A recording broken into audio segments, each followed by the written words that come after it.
Yo, what's up guys? It is that time once again. So let me set the scene for you. Last week it was a dull and non-eventful Sunday when all of a sudden, out of nowhere, we were rocked with the news that all of us wanted to hear from 4Freestyle. Countdown, everything. Oh, how they teased us. The release of the 4Freestyle Explore 3s, because my Explore 2s have been hanging on for dear life now for the past couple months. These ones have lasted me about 6 months in total, and honestly it's gotten to a point where I'm not even connecting with the ball or anything now. So these Explore 3s could not have come at a better time for me, honestly. And the Explore 2s had been out of stock for a very, very long time. I think everyone was in the same boat as me, that we were ready for the next model. That's what we're going to be having a look at today, and we're going to see how much of a difference they really are on the previous model. What's the next step for progression? Where do we go from here? How do we freshen things up? Yada, yada, yada.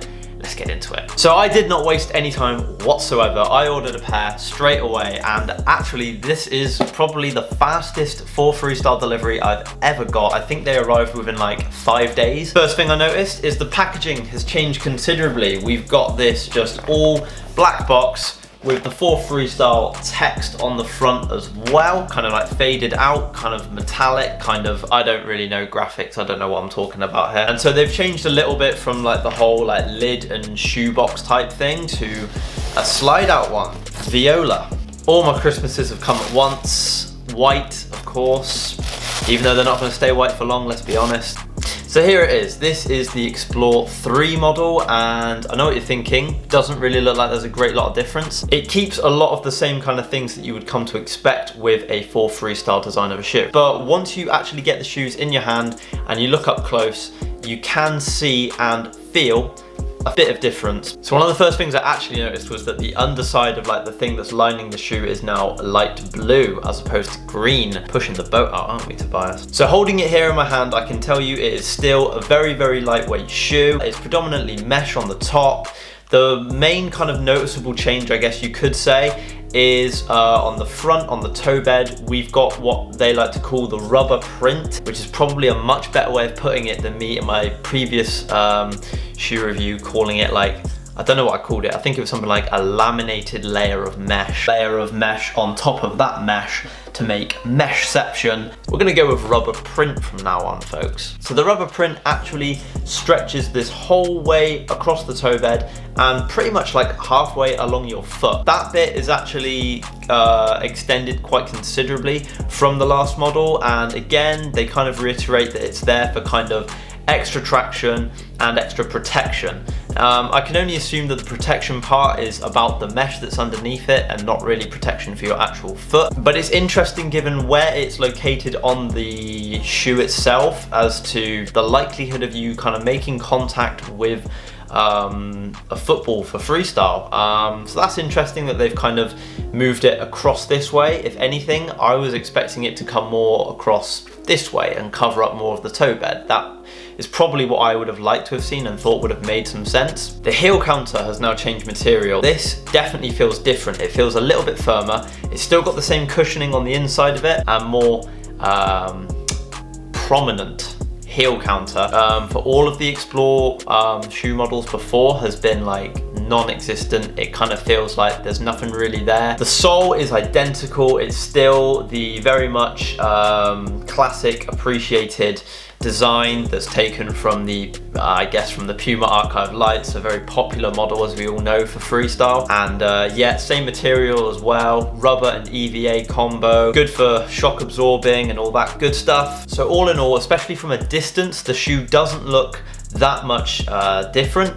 It keeps all of its, you know, style, class, and just general kind of simplicity. That's the word that I really want to hone in on about this model. You've got these kind of like bands on the inside. I don't know if the camera can show them very clearly, but these bits here, they're kind of firm actually. And like, I don't know if it's just because I haven't worn them yet, but I hope I don't really feel like they're kind of like digging into my feet and they're intrusive, because that will bug me. I'm sure that's something that will, you know, as you use the shoe, you'll get used to. Initially, as I'm feeling them here with my hands, it kind of reminds me of the Explore 1s, and that was something I didn't like about them. Like the bands on the side just kind of stuck out. They look like there's a lot less to them, like in terms of their design. For functionality, I think as long as the lockdown is good, then this simplicity can only be a positive thing. So yeah, that's pretty much everything there is to say about these shoes from a design aspect. So the time has finally come to test these bad boys out, and as soon as I'm used to them and feel like I've learned everything there is to learn about them, then I'll come back here and we will just go in on them and just not hold back. Raw, honest scrutiny, positive, negative, I'll say it how it is. Hopefully it doesn't turn into the last one either, where I just took far too long to actually get around to the second part of the review. All right, I'll see you in an unspecified amount of time. Many months later. Oh, dearie, dearie me. Yeah, sorry about the mess, sorry about the terrible lighting, it is what it is. Right, here they are then. So I've been using the 4Freestyle Explore 3 now for about a month and a half, 2 months. Yeah, it's been a really interesting experience using these. One thing to note is that I was getting used to a different football as well during that period of time, but now that I'm used to that, I think I've been able to construct a much more accurate opinion on these. So the first thing I want to discuss, as always, is the ergonomics on the foot. How the shoe feels on the foot, how comfortable it is, does it, you know, reach all dimensions across the foot, that kind of stuff. I gotta say, really not much difference between this and the Explore 2. Maybe it is actually a fraction better fitting and more comfortable on the front of the foot. I would say, I mean, I don't even know if there's like, you know, more padding in the shoe or anything, but given that the shoe has a different structure to it, I thought it would feel a little bit more different on the shoe. In terms of comfort, it's great. It's basically the same as the Explore 2. However, one thing to note is that if you are like me and you have very small feet, very narrow feet in particular, it's not the best shoe. There's still quite a fair bit of space at the sides, and that's just something you might want to think about, although I am saying that coming more from a healthy ankles point of view rather than a performance point of view. I wouldn't say it was, you know, the gappage, if that's a word, was hindering my performance in the shoes too much. Okay, next up we have the all-important and probably the most critiqued thing in a freestyle shoe, and that is the durability. And once again, the shoe kind of, it wasn't spectacular. It hasn't, you know, blown me away at being amazing for durability. And again, there's only so much we can expect, but if I can show you a few kind of like close-ups of what the shoe looks like, all the color, everything that was beautiful about it, I promise you that was gone literally within a couple sessions. I've been using these shoes on a variety of surfaces, although predominantly indoor. Have used them, you know, for shows and stuff on grass. The bottom of them is kind of holding up okay. It's holding up kind of for the rate that I would expect it to. But one thing I would say is if you do freestyle on grass, then the bits of mud that you are going to pick up on the shoe will make the shoe very slippy on the bottom. So just be wary of that, and, you know, wash it off, because then when you come to do it inside, you definitely will feel that. Like I definitely come to learn that the hard way. And then on the upper, I suppose the main thing that we're going to be looking for is, you know, the prevention of holes on the upper. From, in particular, you'd like to think it would be from where the ball is making contact with our feet. Once again, just like the Explore 2, I've got this really weird phenomenon where it's like, it might be on the other shoe actually, here, it's just starting to split there. And I can guarantee you, I have not been, you know, I don't really do any like inverted pancakes or any tricks where the ball's going to be making contact. I don't know, it's a bit surprising and it's a little bit concerning as well. The durability is certainly something that we are likely to critique, and it's also kind of within our right to critique, because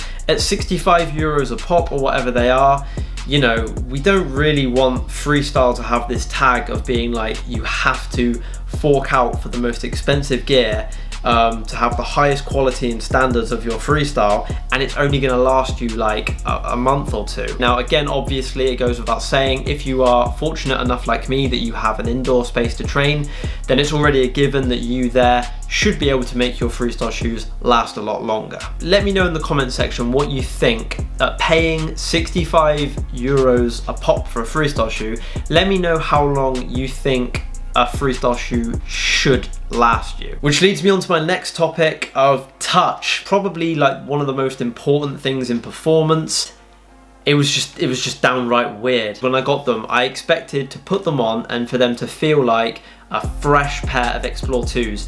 You know, when you've kind of got that explosiveness about them, they feel like you can properly connect with the ball. There's a bit of cushion to the touch, but not so much that it like absolutely kills it or anything. It's good, and it kind of, you know, puts a bit of a spring in your step, so to speak. Put these on, and it was not smooth sailing. They were nothing like the Explore 2 at first in terms of touch. I know that I'm not alone when I say this. I've seen other freestylers, big name freestylers, you know, who have a very high level in lowers, saying the exact same thing, that they did not get on with these shoes at first. Whether they've decided to persist with them or not is neither here nor there. I've managed to do so. Got used to the Crosava now, that's my match ball of choice, and it's enabled me to kind of really see these shoes for what they are. The touch is great. It's kind of, you know, what you expect to get with the 4Freestyle kind of touch. This kind of choice of texture is, you only really get the most out of it when you're using it with certain match balls. I've talked about this in previous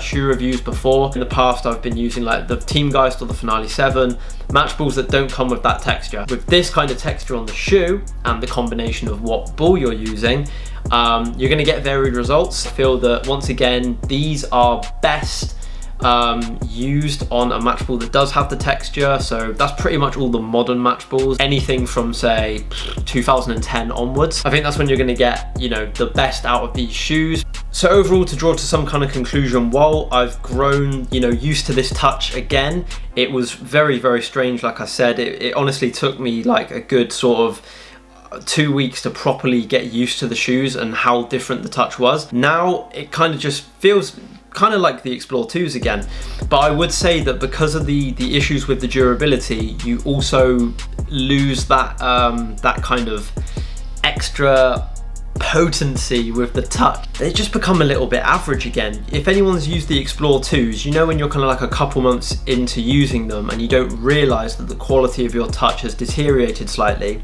it's the same sort of story with these, to be honest. Now again, I bought these shoes not really expecting, you know, I didn't really know how much different they were going to be from the Explore 2s. The other major con that I would say that I've touched on before is about healthy ankles and everything. That's kind of tempted me to want to go and try like some of the Puma Net 365 stuff. Slightly different lacing technology which can cater for different kind of ankle dimensions. Yeah, finally the skinny kids are getting a look in. So with that being said, I feel like in the future what I would next like to see from 4Freestyle in terms of the shoes is I'd like to see a completely different material. Just taking a punt on a completely different material. I personally am, I don't know about others, but I personally am just a bit bored of mesh now, to be honest. Canvas for me, I think is great. I think it's more durable. The Glide Light touch was fantastic, and you know, I don't think it makes too much of a difference what kind of texture match ball you have to that. I think it's a little bit more capable and versatile, I think. But overall, performance-wise, once you get used to them, they're good. They still really can do a job. They're a phenomenal all-round freestyle shoe. And for that reason, if you are serious about your freestyle and everything, and if you like the look of them, I still do like the look of them, even though they get, you know, ruined within a few sessions, they still do get the shoes up. So that pretty much concludes that one then. I hope you guys have enjoyed my take on the 4Freestyle Explore 3. Clear to see why it is still, you know, head and shoulders definitely up there as being one of, if not the most popular editions of a freestyle shoe that we have on the market at the moment. If you've got them, let me know your thoughts on them. Did you get on with them straight away? Did you not? How long did they last you? I'm curious about all that kind of stuff, and if your experience was similar or different to mine, or if I am absolutely in a world of my own when I go into insane detail on these things. So yeah, make sure to like, comment, subscribe, all the usual good stuff, and I will see you at some point in the near future. Happy days.